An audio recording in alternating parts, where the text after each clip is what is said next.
it is coming up to the end of the day at the Gitex Global. I'm here with Tushar, Sales Manager at EPM. Tushar, how are you doing today? It's been a long week, so it's pretty interesting. Gitex has been amazing. A lot of customers, partners. It's one place where you can meet everybody who you know, and people who you don't get to meet outside the country as well. So it's been pretty exciting. So Yes. I would say very exciting, but also a little bit overwhelming, but in a good way. So you get to meet so many people. yes, definitely, because we also participate of other exhibitions as well, but you don't get so many people as much as Gitex. So that has been very overwhelming this year. So I think more than 6,000 companies or something who participated just here. So we try to stand out as a security solutions company where everybody else focuses on infrastructure, etc., etc. So, yeah.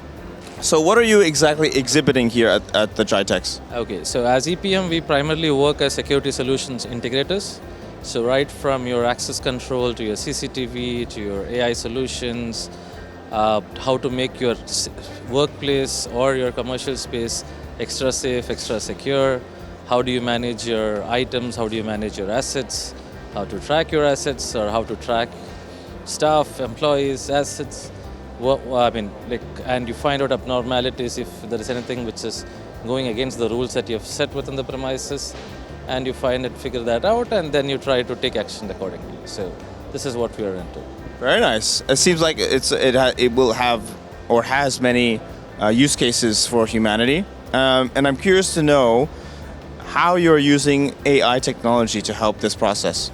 Yeah, so primarily we work on the behavioral AI solutions. So basically, if there is something or someone which is doing something which is against your work policy, which is against your code of ethics, so just to give you an idea, if you're working, say for example, let's take a mall. So in a mall, normally people don't fight, people don't try to snatch somebody's bag and run. And these kinds of events are difficult to find out. You would need probably like 200 security guys watching all the different feeds at all the different cameras at all times. Primarily what these solutions do is you've tried to figure out what are the scenarios that you want to track, and these give you instant notifications on the software or on your mobile or on your tab, and then you can immediately see, yes, this is something which I have to take an action on. And this helps you speed up the process, safeguard your premises as well, and this is like very fast. It's live, or you can do it as a previous day's recording as well. So this is what we try to help. Interesting. So is it a type of surveillance, would you say? So this is a solution which sits on top of surveillance. So generally speaking, everybody else has CCTV solutions deployed, but CCTV solutions primarily are for monitoring purposes. If you really want to know what happened, you have to go back, see what actually happened, and then you get to know. Probably that might take 5 minutes, 5 hours, or 5 days. So it might be too late to take an action to prevent that also, or to catch or to find out what happens. So this is why these solutions come into play, and we have had a pretty good response, and the places where we have implemented these has had their operational efficiency and the security efficiency go up to a much higher standard. Interesting. So how does it work? Walk me through how it works. So as it is used in conjunction with CCTV camera, does it automatically flag like a theft? How does that work? How? So basically we have algorithms. So there are many use case or preset algorithms which you have put into the solution.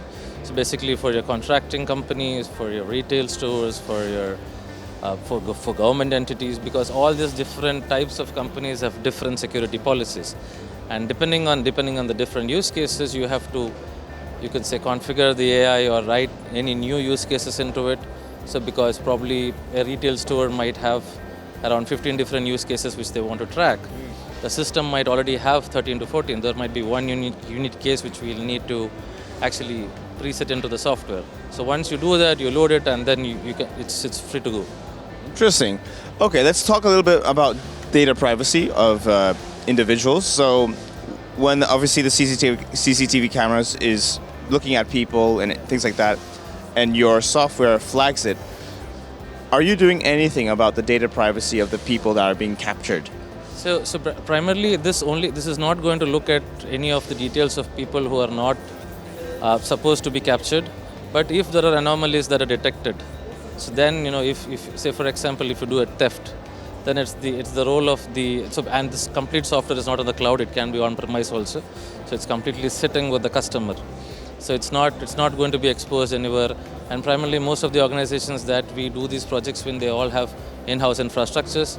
So it's all within the premises of the client. It's up to how they want to use it, and it's not. And if there are issues, so primarily speaking, we kind of smudge all the faces until an event happens. If there is an event which is beyond or which is wanted to be captured, then then the administrator or the security can get details of the person, because you would want to see where the person is and you would want to track him through all the different CCTV systems. So this is where we are into. And We take this very personally as well, because we always are into data security, privacy, and we know that this is not something that everybody would like to have. But if you are proper, if you do according as per the rules, if you're not doing anything naughty, then it should not bother you. I guess the reason for bringing up the security question is because the data privacy question is because, if this information falls in the wrong hands, somebody who would be interested in doing malicious, illicit activities, they could use and manipulate that data, sell that data, or even, threaten people with their data. And this brings me on to my next question, which is, have you ever considered using blockchain technology, which is decentralized and uses smart contracts to enhance the security of the data? Yeah, so primarily for the infrastructure related purposes, so we provide solutions. We depend on the customer and the customer's infrastructure partners to provide the security for these. So if the customer needs to go for a blockchain, because we can go with whatever the customer wants. The customer says that I want to use these 3 different brands for cybersecurity, data security, we are okay with that. So we just provide the solution, the security. I mean, we are not into the cybersecurity or into the the logical security space. We are into primarily physical security. So it's however the customer wants to secure the data, it's up to them. That's good. So you provide that flexibility, which is great. That means that you have a field of blockchain developers who would be able to develop the blockchain technology solution? Not in-house, but we can always work with anybody. Yeah, that should not be a problem. Yeah. Great stuff. That's fantastic. I really appreciate your time. So, Tushar, thank you so much for your time. Appreciate it. I know it's the final day. You must be exhausted. I'll save that till around 8 p.m. today. So it's too early. Tushar, thank you so much for your time. Yes, it is. It was such a pleasure interviewing, and thank you for watching. This is Web3 TV, and we'll see you next time.